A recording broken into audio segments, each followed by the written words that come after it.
ದರ್ಶನಕ್ಕೆ ಬೇಕಾದಂಥ ಎಲ್ಲ ವ್ಯವಸ್ಥೆಯನ್ನು ಮಾಡಲಾಗಿದೆ. ಎಸ್, ವಿಜಯ್ ಅವರನ್ನ ಬರಮಾಡಿಕೊಂಡ್ರು ಸಚಿವ ಯುಟಿ ಖಾದರ್. ನಂತರ ಮಾತನಾಡಿದ್ದಾರೆ. ಏನು ಹೇಳಿದ್ದಾರೆ ಸಚಿವರು ಕೇಳೋಣ ಬನ್ನಿ. ಇವತ್ತು ಮಂಗಳೂರಿಗೆ ಆಗಮಿಸಿದ ಸಂದರ್ಭದಲ್ಲಿ ಕರ್ನಾಟಕ ರಾಜ್ಯದ ಪರವಾಗಿ ಮತ್ತು ಸರ್ಕಾರದ ಪರವಾಗಿ ಮತ್ತು ಜಿಲ್ಲೆ ಜನತೆ ಪರವಾಗಿ ನಾನು ಪ್ರೀತಿಪೂರ್ವಕ ಸ್ವಾಗತಿಸಿದ್ದೇನೆ. ಬಹುಶಃ ಬಹಳ ಆತ್ಮೀಯತೆಯಿಂದ ಮಾತಾಡಿದ್ದಾರೆ. ಬಹುಶಃ ಕರ್ನಾಟಕದ ಬಗ್ಗೆ ಮತ್ತು ಮಂಗಳೂರಿನ ಬಗ್ಗೆ ಬಹಳ ಮೆಚ್ಚುಗೆ ಮಾತನ್ನು ವ್ಯಕ್ತಪಡಿಸಿದ್ದಾರೆ.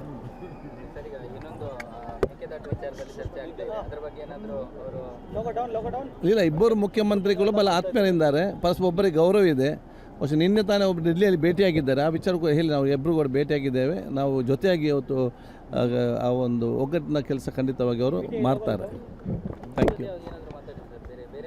ಇಲ್ಲ, ನಮಗೆ ಕರಾವಳಿಯ ಬಗ್ಗೆ ಮತ್ತು ನಮ್ಮ ಕರಾವಳಿಯ ಜನರ ಬಗ್ಗೆ ಮೆಚ್ಚುಗೆ ವ್ಯಕ್ತಪಡಿಸಿದರು. ಕರಾವಳಿಯ ಬೇರೆ ವಿಚಾರಗಳು ಎಲ್ಲ ಫೀಲ್ಡ್ನಲ್ಲಿರುವ ಬಗ್ಗೆ ಒಂದು ಚರ್ಚೆ ಆಯಿತು ಅಷ್ಟೇ. ಇವತ್ತು ಎಸ್, ಮಂಗಳೂರಿಗೆ ಬಂದಂತಹ ವಿಜಯ್ ಕೊಲ್ಲೂರಿನತ್ತ ಧಾವಿಸ್ತಾ ಇದ್ದಾರೆ. ಈ ಬಗ್ಗೆ ಡೀಟೇಲ್ಸ್ ಕೊಡ್ತಾ ಹೋಗ್ತಾರೆ ನಮ್ಮ ಪ್ರತಿನಿಧಿ ಅಶೋಕ್. ಈಗ ಲೈವ್ನಲ್ಲಿ ಜಾಯ್ನ್ ಆಗಿದ್ದಾರೆ. ಅಶೋಕ್, ಮಂಗಳೂರಿಗೆ ವಿಜಯ್ ಬಂದರು, ಅವರನ್ನ ಖಾದರ್ ಬರಮಾಡಿಕೊಂಡ್ರು, ಈಗ ಕೊಲ್ಲೂರಿನತ್ತ ಅವರು ಧಾವಿಸ್ತಾ ಇದ್ದಾರೆ. ಹೇಗಿತ್ತು ಆ ಸಂದರ್ಭದ ಚಿತ್ರಣ? ಯಾಕಂದ್ರೆ ವಿಜಯ್ ಒಂದು ರಾಜ್ಯದ ಮುಖ್ಯಮಂತ್ರಿ ಅಷ್ಟೇ ಅಲ್ಲ, ಒಬ್ಬ ದೊಡ್ಡ ನಟ, ಬಹಳ ದೊಡ್ಡ ಅಭಿಮಾನಿ ಬಳಗವನ್ನ ಹೊಂದಿದ್ದಾರೆ. ಹಾಗೆ ಅಭೂತಪೂರ್ವವಾದಂತಹ ಯಶಸ್ಸನ್ನ ರಾಜಕೀಯವಾಗಿ ಈಗಷ್ಟೇ ಗಳಿಸಿದ್ದಾರೆ. ಹಾಗಾಗಿ ಹೆಚ್ಚಿನ ಸಂಖ್ಯೆಯಲ್ಲಿ ಜನ ಅಲ್ಲಿದ್ರ. ಅವರು ಬರುವಂತಹ ಸಂದರ್ಭದಲ್ಲಿ ಹೇಗಿತ್ತು ಚಿತ್ರಣ? ಜೊತೆಗೆ ಎಷ್ಟು ಗಂಟೆಗೆ ಅವರು ತಲುಪಬಹುದು ಕೊಲ್ಲೂರು ಮೂಕಾಂಬಿಕಾ ದೇವಿಯ ಸನ್ನಿಧಿಗೆ? ಪ್ರತಿಮಾ, ತಮಿಳುನಾಡು ಸಿಎಂ ವಿಜಯ್ ಅವರು ಯಾವಾಗ ಕರ್ನಾಟಕಕ್ಕೆ, ಅದರಲ್ಲೂ ಮಂಗಳೂರಿಗೆ ಬರ್ತಾರೆ ಅಂತ ಯಾವಾಗ ಗೊತ್ತಾಯಿತು, ಆ ಕ್ಷಣದಿಂದ ಪೊಲೀಸರು ಭದ್ರತೆಯ ಬಗ್ಗೆ ಹೆಚ್ಚಿನ ವ್ಯವಸ್ಥೆಯನ್ನು ಮಾಡ್ಕೊಂಡಿರ್ತಕ್ಕಂಥದ್ದು. ಯಾಕಂತೇಳಿ ಒಂದು ಅವರಿಗೆ Z+ ಭದ್ರತೆ ಇರುತ್ತೆ. ಇದರ ಜೊತೆಗೆ ಅಭಿಮಾನಿಗಳು ಕೂಡ ಸಾಕಷ್ಟು ಸಂಖ್ಯೆಯಲ್ಲಿ ಸೇರ್ತಾರೆ ಎನ್ನುವಂಥ ನಿರೀಕ್ಷೆ ಇತ್ತು. ಸೊ ಆ ಹಿನ್ನೆಲೆಯಲ್ಲಿ ತಮಿಳುನಾಡು ಪೊಲೀಸರ ಜೊತೆಗೆ ಕರ್ನಾಟಕ ಪೊಲೀಸರು ಕೂಡ ಮಂಗಳೂರು ಅಂತಾರಾಷ್ಟ್ರೀಯ ವಿಮಾನ ನಿಲ್ದಾಣದಲ್ಲಿ ಭದ್ರತಾ ವ್ಯವಸ್ಥೆಯನ್ನು ಕೈಗೊಂಡಿದ್ರು.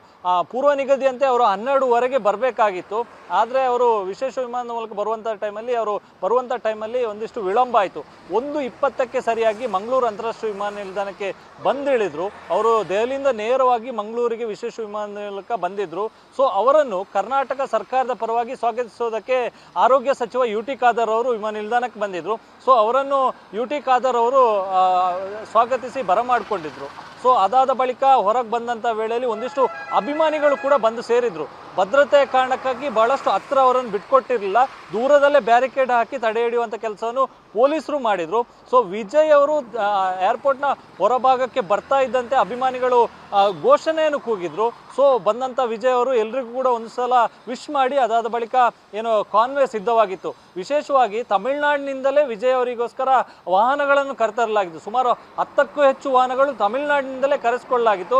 ಸೊ ಇದರ ಜೊತೆಗೆ ಕರ್ನಾಟಕ, ಅದರಲ್ಲೂ ಮಂಗಳೂರು ನಗರ ಪೊಲೀಸರು ಕೂಡ ಎಸ್ಕಾರ್ಟ್ನ ವ್ಯವಸ್ಥೆಯನ್ನು ಕೂಡ ಮಾಡಿದ್ರು. ಸುಮಾರು 20ಕ್ಕೂ ಹೆಚ್ಚು ವಾಹನಗಳು ಎಸ್ಕಾರ್ಟ್ ಮೂಲಕ ಅವರು ಸುಮಾರು 1:15ಗೆ ಮಂಗಳೂರು ಅಂತಾರಾಷ್ಟ್ರೀಯ ವಿಮಾನ ನಿಲ್ದಾಣದಿಂದ ಬಿಟ್ಟಿರುವಂಥದ್ದು.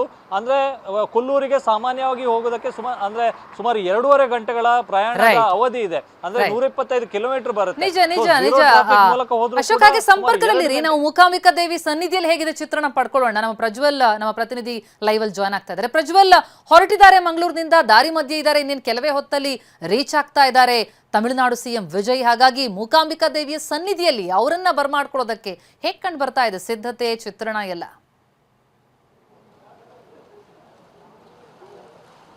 ಪ್ರತಿಮಾ, ಖಂಡಿತವಾಗ್ಲೂ ಈಗ ಕೆಲವು ಕ್ಷಣಗಳಲ್ಲಿ ತಮಿಳುನಾಡಿನ ಸಿಎಂ ಆಗಿರುವಂಥ ಜೋಸೆಫ್ ವಿಜಯ್ ಅವರು ಕೊಲ್ಲೂರು ಮೂಕಾಂಬಿಕಾ ದೇವಿಯ ದರ್ಶನವನ್ನು ಪಡೀಲಿಕ್ಕೆ ಇರುವಂಥದ್ದು. ಆ ಹಿನ್ನೆಲೆಯಲ್ಲಿ ಭಕ್ತರನ್ನು ಎಲ್ಲರನ್ನ ದೇವಸ್ಥಾನದ ಆವರಣದಿಂದ ಹೊರಗೆ ಕಳಿಸುವಂಥ ಕೆಲಸವನ್ನು ಪೊಲೀಸ್ ಅಧಿಕಾರಿಗಳು ಮಾಡಿರುವಂಥದ್ದು.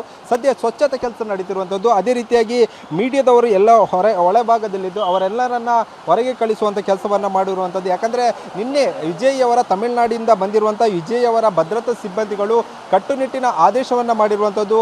ಯಾವುದೇ ಒಬ್ಬ ಸಾರ್ವಜನಿಕರಾಗಿರ್ಬೋದು, ಅದೇ ರೀತಿಯಾಗಿ ಯಾರು ದೇವಸ್ಥಾನದ ಒಳಭಾಗದಲ್ಲಿ ಇರಬಾರ್ದು.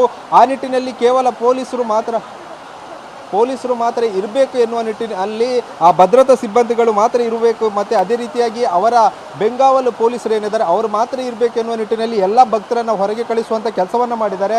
ಅದೇ ರೀತಿಯಾಗಿ ಹೊರಗೆ ದೇವಸ್ಥಾನದ ಹೊರಭಾಗದಲ್ಲಿ ಮೀಡಿಯಾ ಗ್ಯಾಲರಿಯನ್ನು ಮಾಡಿರುವಂಥದ್ದು. ಸದ್ಯ ದೇವಸ್ಥಾನಕ್ಕೆ 3 ಗಂಟೆ ಓಪನ್ ಆಗುತ್ತೆ. ಅಂದರೆ ಒಂದು ಗಂಟೆಗಳ ಕಾಲ ವಿಶ್ರಾಂತಿ ಸಮಯ ಇರುತ್ತೆ. ಅದರ ಬಳಿಕ ದೇವಸ್ಥಾನ ಓಪನ್ ಆಗುತ್ತೆ. ಆ ನಿಟ್ಟಿನಲ್ಲಿ 3 ಗಂಟೆಯ ವೇಳೆಯಲ್ಲಿ ವಿಜಯ್ ಅವರು ದೇವಸ್ಥಾನಕ್ಕೆ ಆಗಮಿಸುವ ಸಾಧ್ಯತೆ ಇರುವಂಥದ್ದು. ಆ ನಿಟ್ಟಿನಲ್ಲಿ ಎಲ್ಲವನ್ನ ಸಿದ್ಧತೆಗಳನ್ನು ಮಾಡಿಕೊಂಡಿರುವಂಥದ್ದು.